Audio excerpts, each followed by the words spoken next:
सुनो भाई, प्रस्तुत दोहे में बाबा तुलसीदास राम की कृपा का वर्णन कर रहे हैं। तुलसी राम सुदीठ ते निबल हो तो बलवान, बैर बार सुग्रीव के कहा क्यों हनुमान। तुलसीदास जी कहते हैं प्रभु श्री राम की शुभ दृष्टि से निर्बल बलवान हो जाते हैं। सुग्रीव और बाल के झगड़े में हनुमान जी ने भला क्या किया, परंतु वही श्री राम जी की कृपा के महान वीर बन गए। आगे कहते हैं श्री राम के भक्त को श्री राम जी से भी ज़्यादा मानो, राम से अधिक राम कर दासा। सेवा करता रहता है ना, और सेवा में क्या है, सेवा बहुत कठोर है। सेवा धर्म कठोरा कहा गया है। पैसा तो हर आदमी फेंक देता है, लेकिन सेवा सबके बस की बात नहीं होती। सेवा धर्म कठोरा, इसीलिए कहते हैं श्री राम के भक्त को श्री राम जी से ज़्यादा मानो।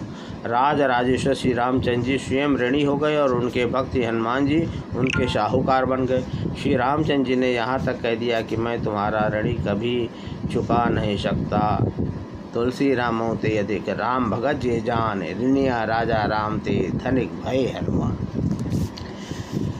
आगे कहते हैं कि बजरंगबली ने अधिक कुछ नहीं किया, केवल एक अच्छे सेवक का धर्म निभाया, परंतु ये जानकर वर देने वाले देवताओं के भी वरदाता महेश्वर श्री भगवान हृदय से ऐसे कृतज्ञ हुए कि हाथ से जोड़कर हनुमान जी के सामने खड़े हो गए। क्यों सेवक धर्म कभी प्रभु कृतज्ञ जी जान, जोर यहाँ थाड़े भय वरदायक वरदान।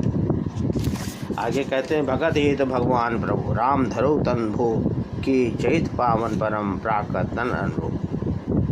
तुलसीदास जी कहते हैं भगवान श्री राम जी ने भक्तों के लिए ही राजा का शरीर धारण किया और साधारण मनुष्यों की भांति परम पवित्र लीलाएं की।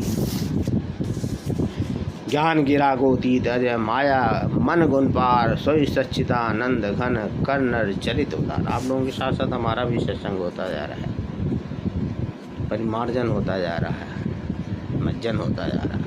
प्रस्तुत दोहे में तुलसीदास जी कहते हैं कि जो ज्ञान बुद्धि वाणी और इंद्रियों से परे अजन्मा तथा माया मन और गुणों के पार हैं, सच्चिदानंद पर ब्रह्म परमात्मा राम है, वही सच्चिदानंद भगवान श्री राम श्रेष्ठ नरलीला कर रहे हैं। ऐसी वैसी नरलीला श्रेष्ठ नरलीला कर रहे हैं।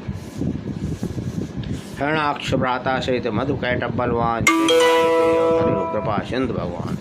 प्रस्तुत दोहे में तुलसीदास जी कहते हैं जिन कृपा सिंधु भगवान ने भाई हिरण्याकश्यप सहित हिरणाक्ष को और महाशक्तिशाली मधुकैटभ नामक राक्षस को मारा था, वे ही भगवान श्री राम के रूप में अवतरित हुए हैं। इसलिए भ्रम नहीं रखना चाहिए। शुद्ध सच्चिदानंद